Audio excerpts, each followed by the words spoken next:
Welcome to my poster presentation. My name is Vanessa Matera, and today I'm going to talk about my thesis work called Extracellular Vesicles as Nanocarriers of Apotransferrin in Demyelinating Diseases.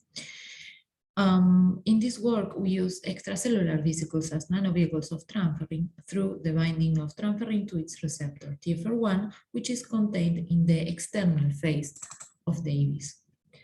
To achieve our goal, we first isolated extracellular vesicles from plasma by size exclusion chromatography and ultracentrifugation, and characterized them based on their quality, quantity, identity, and structural integrity.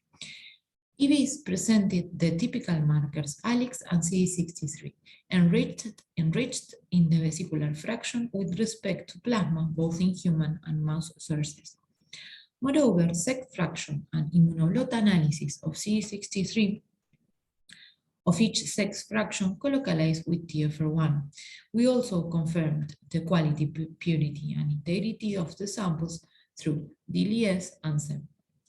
Next, we analyzed the ability of EVs to load our protein of interest, apotransferrin, by Western blot analysis and fluorescence analysis. We also checked the set average size, the hydrodynamic diameter size distribution, and set potential of transferrin-free and transferrin-loaded EVs. So to determine whether the binding of transferrin to the EVs proceeded through its interaction with TFR1 located at the external phase of the EVs, and also whether this interaction was specifically because of the binding of transferrin Texas-red to TFR1, we performed two competition assays.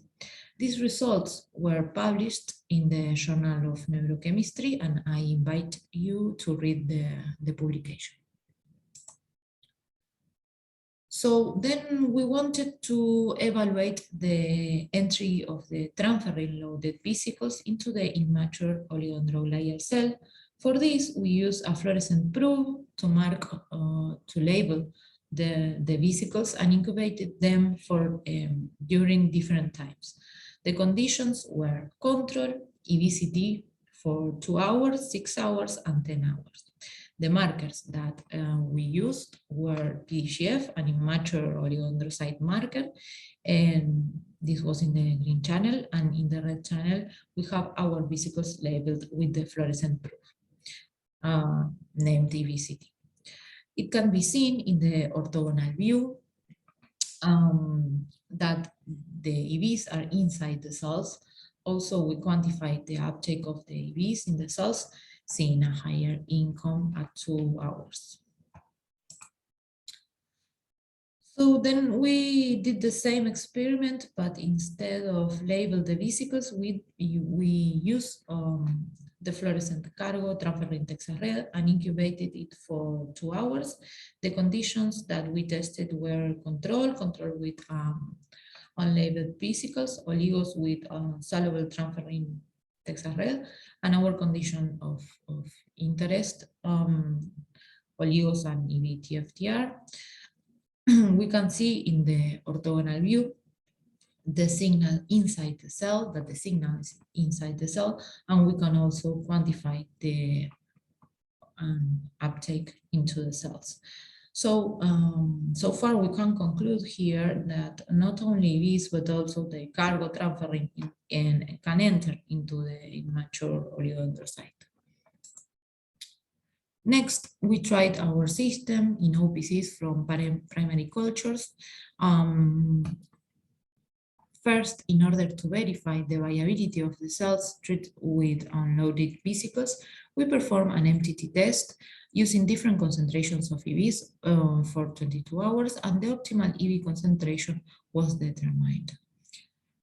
Then, in order to verify the promaduration effect of EVTF in OPC primary cultures, we treat the cells without proliferation factors during 22 hours, and then evaluate the effect by immunocytochemistry, observing PDGF, which is an immature oligodendrocyte marker, and MVP, which is a marker of mature oligodendrocytes.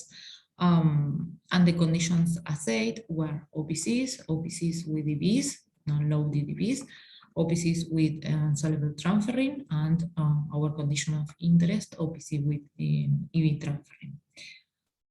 So the quantification analysis showed an increased number of MVP positive cells concomitant to decreased number of PDGF positive cells, both in soluble transferrin treatment and EV transferrin treatment. We also evaluate the area and intensity of MVP expression, and surprisingly, we observe an increase in MVP cells area, but not a significant increase in the intensity of fluorescence in all conditions evaluated. Next, we asked whether the oligodendrocytes were capable of maturing after treatment with EV transferrin in the presence of microglia in vitro. To accomplish that, we co-cultured microglia and OPCs and treat the cells with EV transferrin. Due to its phagocytic ability, microglia cleans the brain EVs. We performed the OL, or oligodendrocytes microglia co-culture, incubated the cells within 1% of serum. At that percentage of serum, microglia is activated and phagocytic. The conditions assayed were microglia and OPC, so I mean the co-culture with non-loaded EVs, with soluble transferrin, and our condition of interest, EV transferrin. And the markers evaluated were OLIG2, which is a oligodendroglial lineage marker, and APC, an amateur oligodendrocyte marker. So we can see clearly that in the presence of activated phagocytic microglia, EVTF conserves their pro-maturation capacity, reflected in an increase of APC positive cells. So as conclusions, EVs from plasma were isolated, characterized, and successfully loaded with transferrin through its binding to TFR1 found in the outer surface of the vesicles.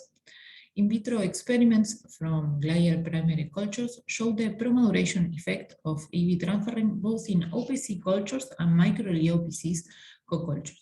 This highlights the ability of this nanosystem to promote a maturation effect on OPCs in a more complex cellular context. Confocal images shows that not only the EVs but also their cargo enter into the immature oligodendroglial cell in a time-dependent manner. As future perspectives, we want to evaluate the routes of entry of EV transferrin into OPCs in vitro using pharmacological inhibitors, and we want to evaluate the tracking of EVTF in vivo and in an ex vivo organotypic model and using labeled EVs. Thank you very much to all.